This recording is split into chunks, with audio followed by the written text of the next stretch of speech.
विद्यार्थी मित्रांनो,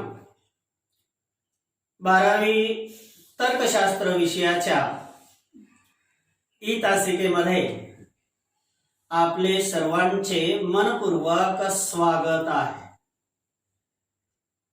विद्यार्थी मित्रांनो, आपण मागील तासिकेमध्ये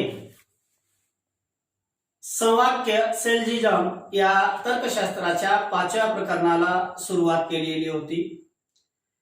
त्याअंतर्गत आपण निरुपाधिक संवाक्याची रचना कशी केली जाते, निरुपाधिक संवाक्य म्हणजे काय, निरुपाधिक संवाक्याच्या आकृत्या काय आहेत आणि त्याचसोबत आपण निरुपाधिक संवाक्याचे नियम काय आहेत, निरुपाधिक संवाक्याच्या अटी काय आहेत याच्या अभ्यासाला सुरुवात आपण मागील तासिकेत केलेली आहे। त्यामध्ये आपण नियम क्रमांक 1 अभ्यासलेला आहे, ज्याचा शीर्षक रचना विषयक नियम होता। रचना विषयक नियमाच्या अंतर्गत आपण 2 उप अटी निरुपाधिक संवाक्याच्या 2 उप अटी अभ्यासल्या होत्या। त्यामध्ये पहिली अट पाहिली होती की निरुपाधिक संवाक्यामध्ये 2 आधार विधाने आणि 1 निष्कर्ष विधान अशी 3च विधाने आली पाहिजे। जर 3 पेक्षा जास्त विधाने आली तर ते निरुपाधिक संवाक्य अवैध ठरते आणि अशा निरुपाधिक संवाक्यामध्ये जो दोष निर्माण होतो त्याला आपण सोराईट्सच्या युक्तिवादाचा तर्कदोष असं नाव दिलं। त्यानंतर आपण रचना विषयक नियमाच्या अंतर्गत जो दुसरा नियम अभ्यासला होता, जी दुसरी अट अभ्यासली होती की निरुपाधिक संवाक्याची रचना करत असताना त्यामध्ये फक्त आणि फक्त 3च पदे आली पाहिजे। त्यामध्ये फक्त 3 आणि 3च पदे आली पाहिजे। 3 पेक्षा कमीही पदे येता कामा नये आणि 3 पेक्षा जास्तही पदे येता कामा नये। आणि जर 3 पेक्षा जास्त पदे आली किंवा 3 पेक्षा कमी पदे आली तर त्या निरुपाधिक संवाक्यामध्ये दोष निर्माण होतो, ते निरुपाधिक संवाक्य अवैध ठरते आणि अशा वेळेला जो तर्कदोष निर्माण होतो त्या तर्कदोषाला आपण चतुष्पाद तर्कदोष असं म्हटलेलं आहे। आणि त्यामध्येच जेव्हा निरुपाधिक संवाक्यातील पदांचा उपयोग हा संदिग्धरित्या केला जातो, संदिग्धपणे केला जातो, तेव्हा जो दोष निर्माण होतो त्याला अनेकार्थी तर्कदोष असे म्हणतात। याचाही अभ्यास आपण मागील तासिकेत केलेला आहे। आजच्या तासिकेमध्ये आपण नियम क्रमांक 2 याचा अभ्यास आपणास करावयाचा आहे। नियम क्रमांक 2 जो आहे की निरुपाधिक संवाक्याच्या ज्या अटी आहेत, जे नियम आहेत, त्यामधला नियम क्रमांक 2 आपणास अभ्यासायचा आहे।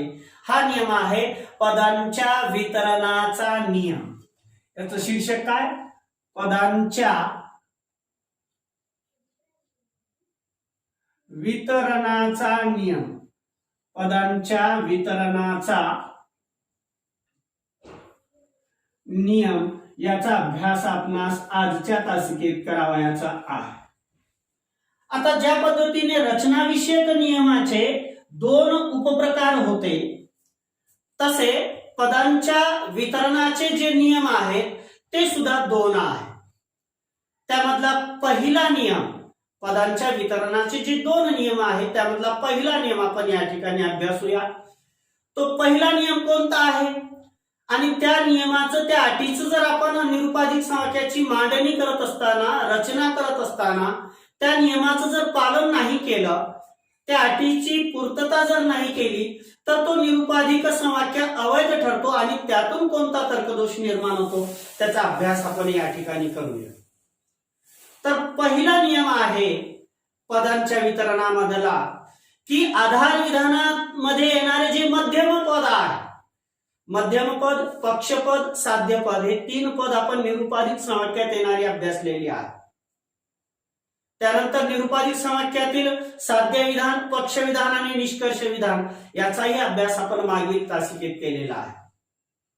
तर पदांच्या वितरणाचा पहिला नियम असं सांगतो की आधार विधानातील मध्यम पद हे कमीत कमी एकदा तरी, लक्षपूर्वक ऐका, आधार विधानामध्ये येणारे जे मध्यम पद आहे, निरुपाधिक संवाक्यातील आधार विधानामध्ये येणारे जे मध्यम पद आहे ते मध्यम पद किमान एकदा तरी, कमीत कमी एकदा तरी व्याप्त असलेच पाहिजे, कमीत कमी एकदा तरी.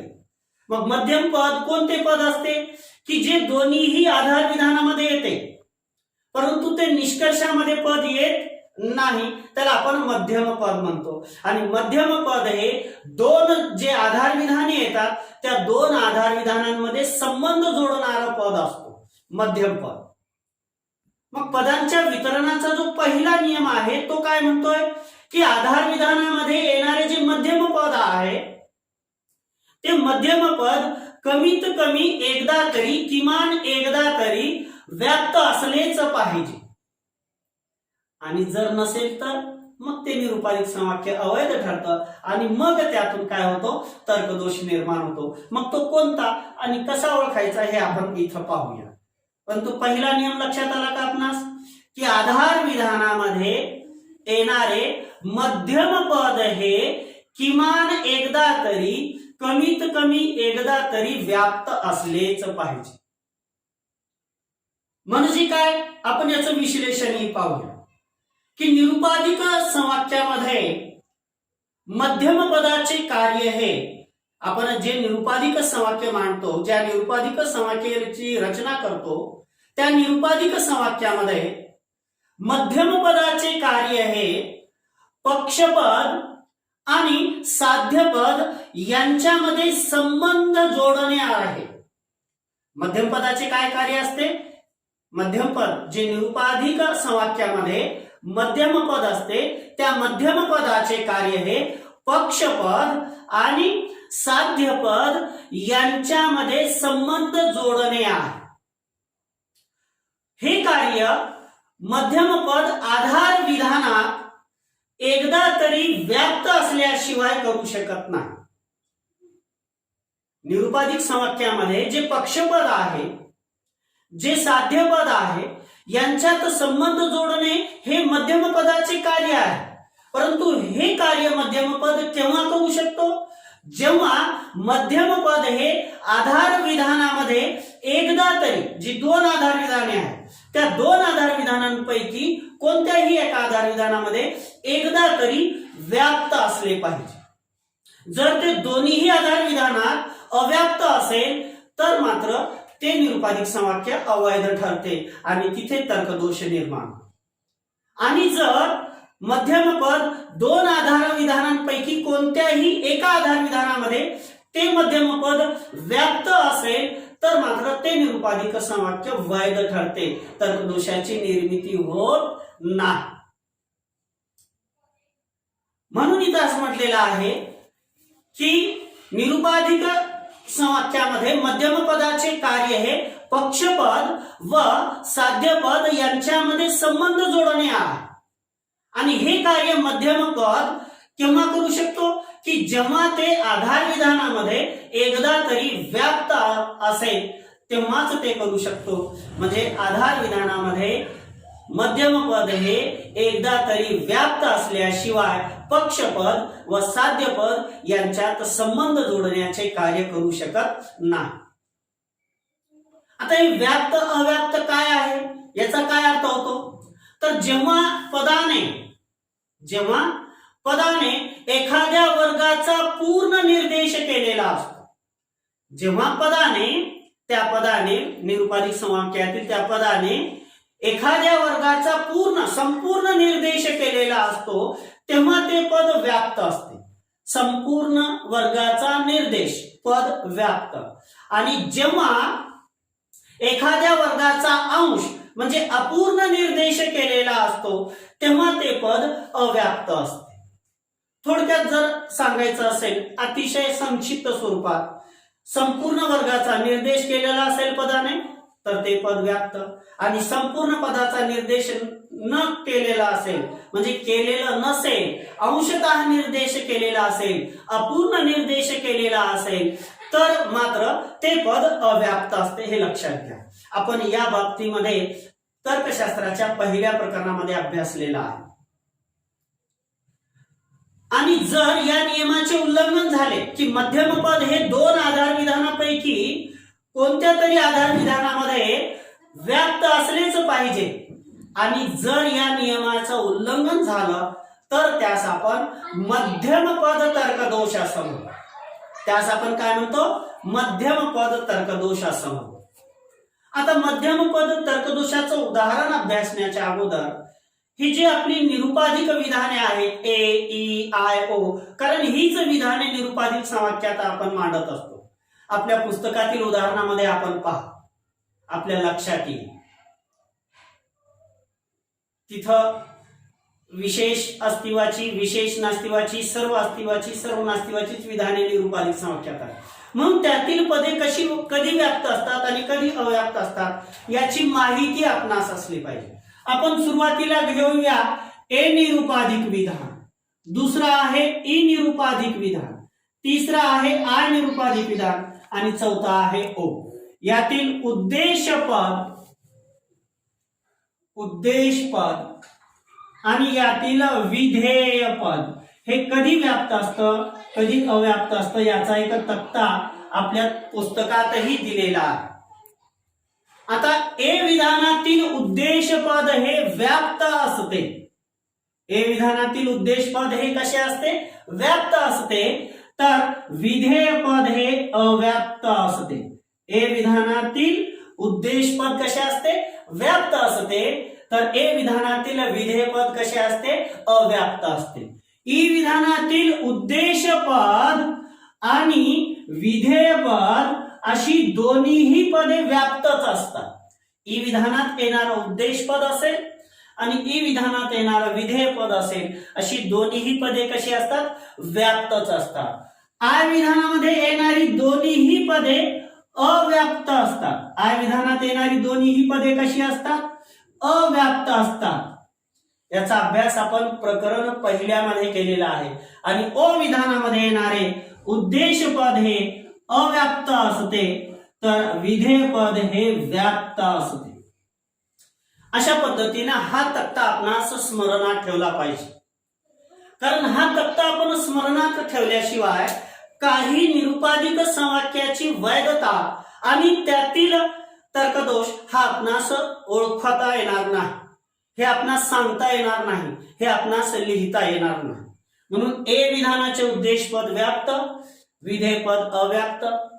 ई विधानाचे उद्देश आणि विधेय दोन्हीही पदे व्याप्त असतात. आय विधानाचे उद्देशपद आणि विधेयपद दोन्हीही अव्याप्त असतात. आणि ओ विधानाचे उद्देशपद अव्याप्त असते तर विधेयपद कसे असते? व्याप्त असते. हे थोडंसं आपण स्मरणामध्ये ठेवा. मग आपणास लक्षात येईल की आपण या ठिकाणी तर्कदोष कसा ओळखावायचा. आपण आता जो पदांच्या वितरणाचा जो नियम आहे त्यामध्ये जे दोन नियम आहेत त्यातला पहिला नियम आपण अभ्यासलेला आहे. तो पहिला नियम कोणता अभ्यासला आपण? की आधार विधानात येणारे मध्यम पद हे कमीत कमी एकदा तरी कसे असले पाहिजे? व्याप्त असलेच पाहिजे. आता आपल्या पुस्तकामध्ये दिलेलं एक साधं सरळ सोपं उदाहरण आहे. तेच उदाहरण घेऊन आपण समजून घेऊया की मध्यम पदाचा तर्कदोष कसा निर्माण होतो. निरुपाधिक समाख्यामध्ये सर्व धातू जड असतात. सर्व धातू जड असतात. निरुपाधिक समाख्याची मांडणी करत असतानाच आपण लक्ष द्यायचं की यामध्ये कोणता दोष येत आहे, यामध्ये मध्यम पद कोणते आहे, साध्य पद कोणते आहे, साध्य विधान कोणते आहे, पक्ष विधान कोणते आहे, निष्कर्ष विधान कोणते, आपण लिहित असतानाच लक्ष द्यावायचे आहे. म्हणजे आपणास तर्कदोष पटकन ओळखता येईल. सर्व दगड जड असतात. दुसरं विधान आहे सर्व दगड जड असतात. सर्व दगड कसे असतात? जड असतात. हे दुसरं विधान आहे. आता म्हणजे हा या निरुपाधिक समवाक्यातलं कोणतं विधान होईल? निष्कर्ष विधान होईल. कोणतं विधान होईल? निष्कर्ष विधान होईल. म्हणून सर्व दगड धातू असतात. आता विद्यार्थी मित्रांनो, यामध्ये जो दोष आपणास काढावायचा आहे त्यासाठी आपणास मध्यम पद ओळखता आला पाहिजे की या निरुपाधिक वाक्यामध्ये कोणते मध्यम पद आहे. आता मी एक थोड्या वेळापूर्वी आपणास एक तक्ता काढून दाखवता, ते थोडंसं मी या ठिकाणी शॉर्ट फॉर्म मध्ये लिहितो. आपण ए विधानामध्ये उद्देशपद आणि विधेय पद पाहिलं होतं. ए विधानामध्ये उद्देशपद कसा होता? व्याप्त होता का अव्याप्त होता? व्याप्त. आणि विधेय पद कसं होतं? अव्याप्त होतं. ई विधानामध्ये उद्देश आणि विधेय दोन्ही पदे कशी होती? व्याप्त होती. आय विधानामध्ये दोन्ही पदे कशी होती? अव्याप्त होती. अव्याप्त होती. आणि ओ विधानामध्ये उद्देशपद अव्याप्त होतं. उद्देशपद कसं होतं? अव्याप्त होतं. आणि विधेय पद मात्र व्याप्त होतं. अशा पद्धतीने आपला तक्ता होता. आता या ठिकाणी पहिली गोष्ट आपणास शोधून काढावयाची आहे आणि ती गोष्ट म्हणजे कोणती आहे की मध्यम पद ओळखा. मध्यम पद म्हणजे आधार विधानातील असे पद जे दोन्हीही आधार विधानात आहे पण निष्कर्ष विधानात नाही. आता इथं पहा, पद धातू जड, दगड जड ही पदे आहे. आता धातू हे पद निष्कर्ष विधानात आलेलं आहे का? आलेलं आहे.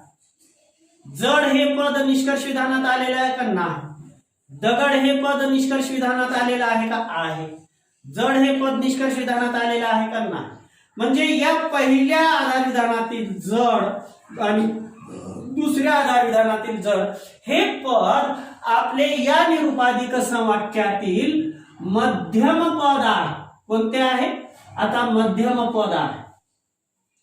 आणि निरुपाधिक समवाक्याच्या नियमानुसार ते निरुपाधिक समवाक्य वैध ठरण्यासाठी हे मध्यम पद, निरुपाधिक समवाक्यातील मध्यम पद हे आधार विधानामध्ये एकदा तरी, कमीत कमी एकदा तरी, किमान एकदा तरी व्याप्त असलं पाहिजे.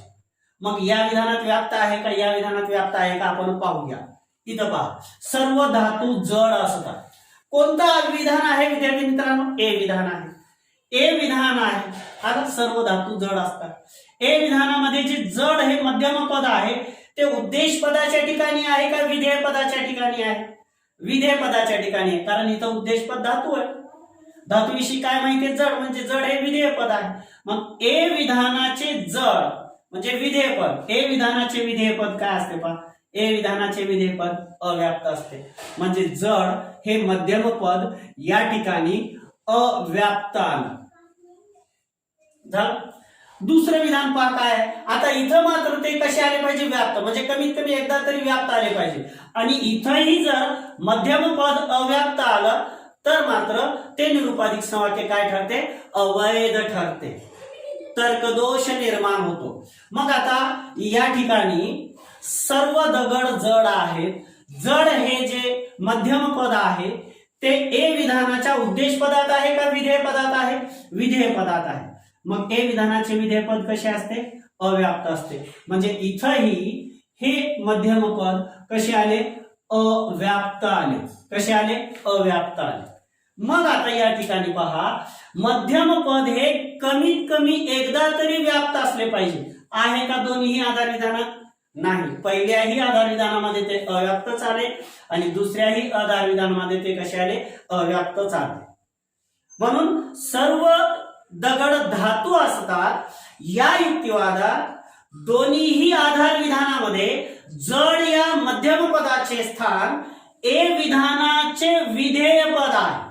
ए विधानाचे काय आहे? विधेय पद आहे. आणि दोन्हीही आधार विधानामध्ये मध्यम पद हे व्याप्त नसल्यामुळे, मध्यम पद हे कसे नसल्यामुळे?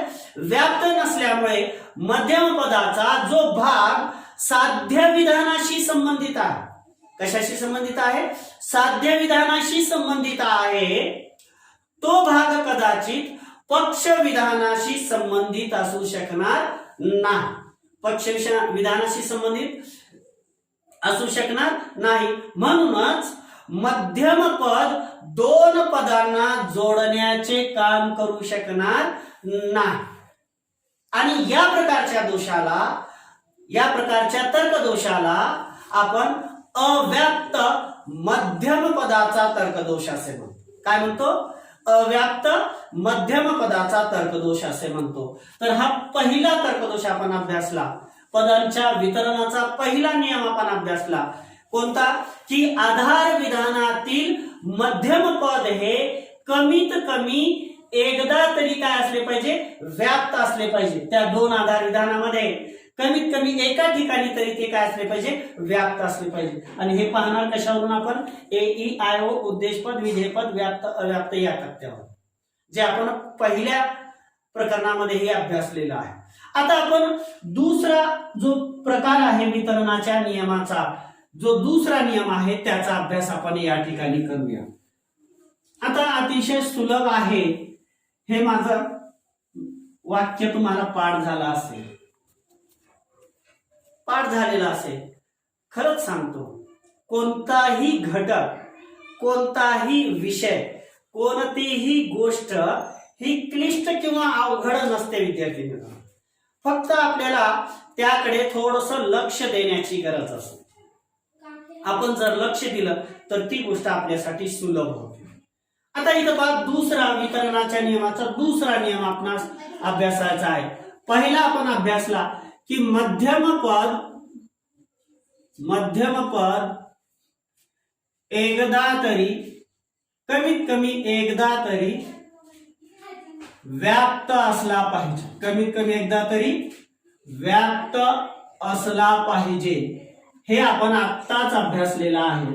आणि आता याच्यातला जो दुसरा नियम आहे त्याचा अभ्यास आपणास करावायचा आहे. दुसरा नियम काय म्हणतो? पदांच्या वितरणाचा नियम काय म्हणतो? की कोणतेही पद जर आधार विधानात, मी काय म्हणतोय पहा, काळजीपूर्वक ऐका, इकडे लक्ष दे बेटा. कोणतेही पद जर आधार विधानात पद व्याप्त नसेल, कोणतेही पद जर आधार विधानात काय नसेल? व्याप्त नसेल, तर निष्कर्षातही व्याप्त असू शकणार नाही. तर निष्कर्षातही ते कसे असू शकणार नाही? व्याप्त असू शकणार नाही. मग हा नियम काय सांगतो? जसं आपण याचं विश्लेषण अभ्यासलं तसं आता याचाही विश्लेषण अभ्यासू. आणि विश्लेषण पाहिल्यानंतर, ऐकल्यानंतर आपणास लक्षात येईल की हा तर्कदोष कसा निर्माण, की जेव्हा निष्कर्षात पद व्याप्त असते, जेव्हा निष्कर्षामध्ये एखादे पद काय असते? व्याप्त असते, परंतु आधार विधानात व्याप्त नसते. जेव्हा एखादे पद निष्कर्षामध्ये कसे असते? व्याप्त असते, परंतु ते आधार विधानात कसे नसते? व्याप्त नसते. याचा अर्थ असा होतो की निष्कर्ष त्याच्या आधार विधानातील पुराव्याच्या पलीकडे जात आहे. मी काय म्हणतो पहा, आता याला थोडंसं सुलभ करून पाहूया. की एखादे पद निष्कर्षात व्याप्त आहे म्हणजे तिथं संपूर्ण वर्गाचा समावेश आहे. कुठं? निष्कर्ष विधानात. परंतु तेच पद आधार विधानात व्याप्त नसते, परंतु तेच पद आधार विधानात व्याप्त नसते. याचा अर्थ काय होतो? की याचा अर्थ त्या निरुपाधिक संवाक्यातील जो निष्कर्ष आहे तो निष्कर्ष आधार विधानामध्ये निष्कर्षासाठी दिलेला जो पुरावा आहे त्या पुराव्याच्या पलीकडे जात आहे. त्या पुराव्याच्या पलीकडे जात आहे. त्या दिलेल्या पुराव्यापेक्षा जास्तीचं वर्णन निष्कर्ष करत आहे असा त्याचा अर्थ होतो. आणि हा युक्तिवाद नैगमनिक युक्तिवाद असल्याने तो अवैध ठरतो. कारण नैगमनिक युक्तिवादची अट काय आहे? की आधार विधानात जे सांगितलेलं आहे, आधार विधानात जेवढं सांगितलेलं आहे तेवढंच विश्लेषण, तेवढ्याच गोष्टींची माहिती, त्यावर आधारितच निष्कर्ष मांडला पाहिजे. हे नैगमनिक युक्तिवादाची अट आहे.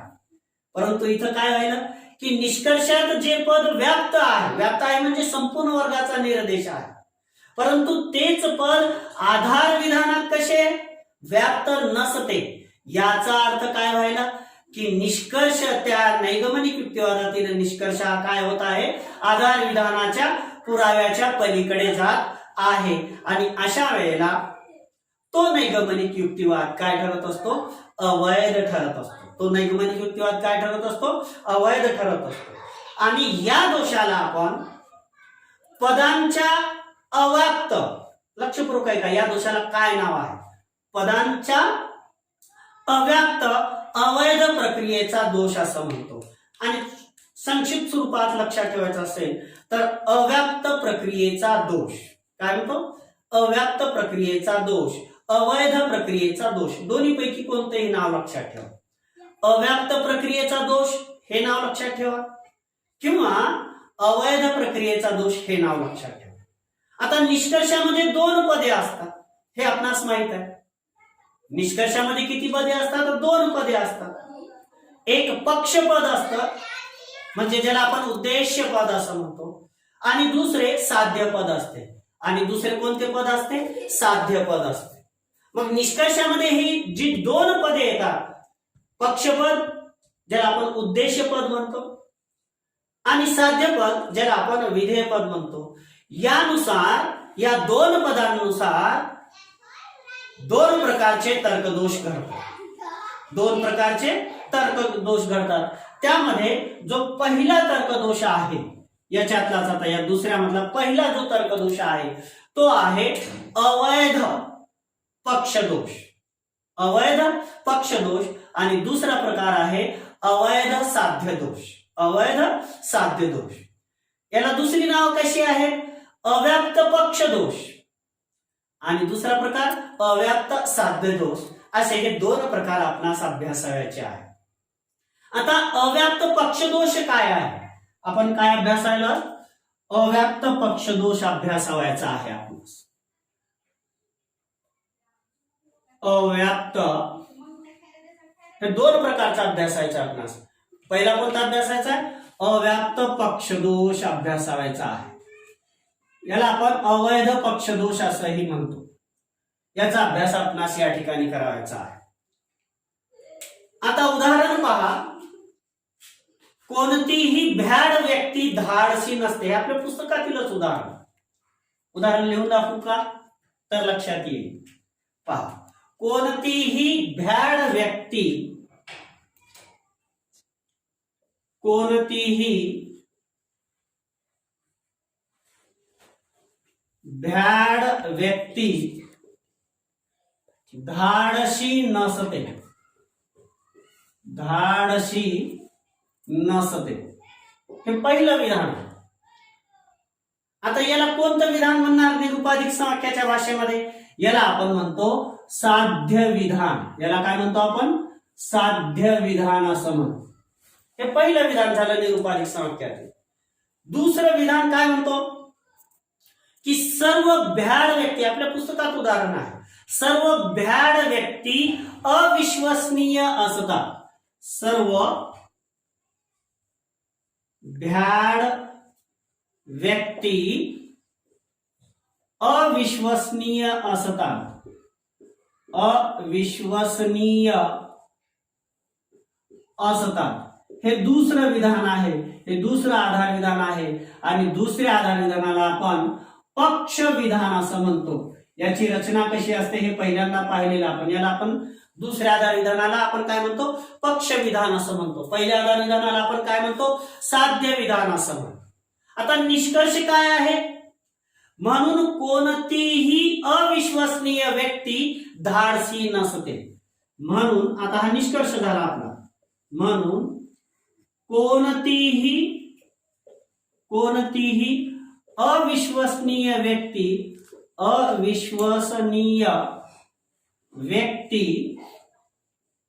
धाडशी नसते. हे तिसरं निष्कर्ष विधान आहे आपलं. आता या ठिकाणी पहा, आपण विश्वसनीय हे पक्षपद, विश्वसनीय हे पक्षपद, निष्कर्षातील पक्षपद. पक्षपद म्हणजे ज्याच्या साह्याने निष्कर्षामध्ये विश्लेषण केलेलं आहे त्याला आपण उद्देशपदही म्हणू शकतो. निष्कर्षातील हे पक्षपद आहे आणि निष्कर्षातील हे साध्यपद आहे. निष्कर्षातील हे काय आहे? साध्यपद. साध्यपद म्हणजे काय विद्यार्थी मित्रांनो? विधेयपद आहे. आता पहा या ठिकाणी अविश्वसनीय हे पक्षपद विधानात अव्याप्त आहे. मी काय म्हणतोय? निष्कर्ष विधान हे आहे पक्ष. निष्कर्ष विधानातील पक्षपद म्हणजे उद्देशपद अविश्वसनीय व्यक्ती. कोणाविषयी माहिती आहे? अविश्वसनीय व्यक्ती. म्हणून हे पक्षपद झालं. काय माहिती आहे पक्षपदाविषयी? धाडसी हे साध्यपद झालं. आता अविश्वसनीय हे पक्षपद पक्ष विधानात कुठं? पक्ष विधानात कसे आहे? अव्याप्त आहे. आता अव्याप्त आहे का नाही पाहू आपण. सर्व भ्याड व्यक्ती अविश्वसनीय असतात. भ्याड व्यक्ती इथलं उद्देशपद हे विधेयपद. ए विधानाचं विधेयपद व्याप्त असतं का अव्याप्त असतं? तक्ता आठवा. अव्याप्त असतं. म्हणजे पहा आता मी जे म्हणायलो ते अविश्वसनीय हे पक्षपद निष्कर्षातील पक्ष विधानामध्ये अव्याप्त आहे कारण ते ए विधानाचे विधेयपद आहे. कारण ते ए विधानाचे काय आहे? विधेयपद आहे. परंतु ते निष्कर्षात ई विधानाचे कोणते? पहा ई विधान आहे. कोणतीही अविश्वसनीय व्यक्ती धाडसी नसते. ई विधान आहे. ई विधानाचे उद्देशपद असल्याने व्याप्त आहे. ई विधानाचे काय आहे? उद्देशपद असल्याने ते काय आहे? व्याप्त आहे. म्हणजे या ठिकाणी पक्ष विधानामध्ये हे काय आहे? अव्याप्त आहे आणि ते निष्कर्षामध्ये कसे आहे? व्याप्त आहे. म्हणून या उदाहरणात अव्याप्त पक्षदोष घडलेला आहे. या निरुपाधिक वाक्यामध्ये कोणता दोष घडलेला आहे? अव्याप्त पक्षदोष घडलेला आहे. आता दुसरं उदाहरण, दुसरा प्रकार आपण पाहूया. अव्याप्त पक्षदोष आपण अभ्यासला. आता आपण दुसरा प्रकार अभ्यासूया. अव्याप्त साध्य दोष. अव्याप्त साध्य दोष याचा अभ्यास आपण करूया. सुलभ आहे, काहीही यात क्लिष्ट नाही. आता अव्याप्त साध्य दोष काय आहे? की जेव्हा निष्कर्षात साध्यपद व्याप्त असते. जेव्हा निष्कर्षात काय असते? साध्यपद कसे असते? व्याप्त असते. परंतु साध्य विधानामध्ये व्याप्त नसते. परत रिपीट करतोय पहा, लक्षपूर्वक ऐका की जेव्हा निष्कर्षात साध्यपद हे कसे असते? साध्यपद हे काय असते? व्याप्त असते. परंतु कुठे? साध्य विधानामध्ये ते व्याप्त नसते. तेव्हा अव्याप्त साध्य दोष घडतो. तेव्हा काय घडतो? अव्याप्त साध्य दोष घडतो. त्याचंही उदाहरण आपल्या पुस्तकामध्ये दिलेलं आहे. ते उदाहरण आपण या ठिकाणी पाहूया. म्हणजे थोडंसं आपणास आणखी थोडंसं सुलभ होईल. काय आहे उदाहरण आणि त्याच्यामध्ये काय असतं याचा अभ्यास आपण या ठिकाणी करूया. आता पहा विद्यार्थी मित्रांनो, सर्व सस्तन प्राणी आहे. सर्व सस्तन प्राणी आहे. सर्व सस्तन प्राणी आहे. पहिल्यांदा एकही सस्तन प्राणी पक्षी नसतो. एकही सस्तन प्राणी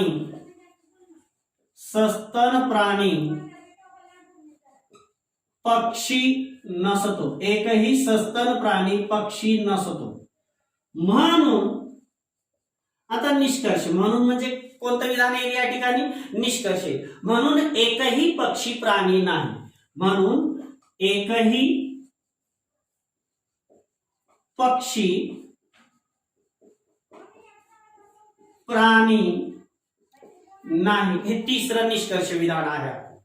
हे पहिलं विधान कोणतं आहे आपलं? साध्य विधान. साध्य विधान आहे. दुसऱ्या आधार विधानाला आपण काय म्हणतो?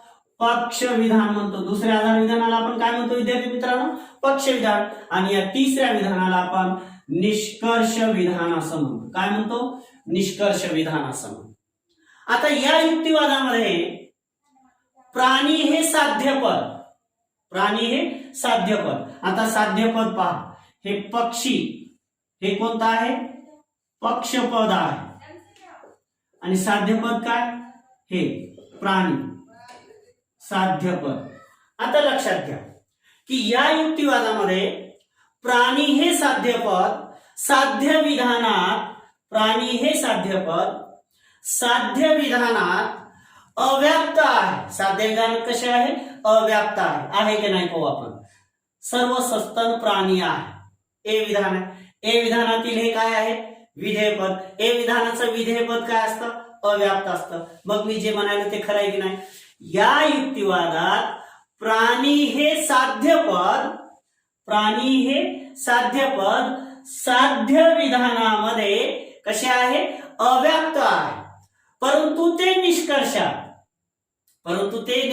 कसे आहे? व्याप्त आहे. एकही पक्षी प्राणी नसतो. ई विधान आहे. ई विधानाचं विधेयपद काय असतं? व्याप्त असतं. मग मी जे म्हटलं ते कसं यायला पहा. या युक्तिवादात प्राणी हे साध्यपद साध्य विधानामध्ये अव्याप्त आहे, परंतु ते निष्कर्षात कसे आहे? व्याप्त आहे. म्हणून या ठिकाणी अव्याप्त साध्य दोष घडलेला आहे. म्हणून या ठिकाणी कोणता दोष घडलेला आहे? अव्याप्त साध्य दोष घडलेला आहे. या पुढील तासिकेमध्ये आपण नियम क्रमांक शेवटचा जो 3 आहे त्याचा अभ्यास करूया, ज्याचं शीर्षक गुण विषयक नियम असे आहे. आपण 2 नियम क्रमांक अभ्यासलेले आहेत.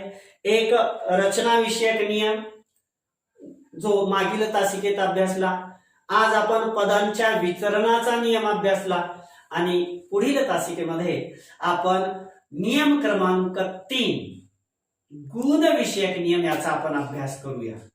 आजच्या तासिकेशी संबंधित आपली काही अडचण असेल तर आपण मला मेसेज पाठवावा आणि आपल्या अडचणींचं समाधान नक्कीच केलं जाईल. परंतु जर हा व्हिडिओ अभ्यासत असताना आपणास किंचितच जरी वाटलं की हा विषय समजून घेण्यामध्ये आपणास मदत होत आहे, आपणास समजत आहे, सोपं करून घेण्यामध्ये थोडस आपणास मदत होत आहे, तर आपल्या शिक्षकांच्या युट्यूब चॅनलला आपण सबस्क्राईब करावे. आजच्या तासिकेसाठी आपल्या सर्व विद्यार्थी मित्रांचे मनपूर्वक खूप खूप आभार. धन्यवाद.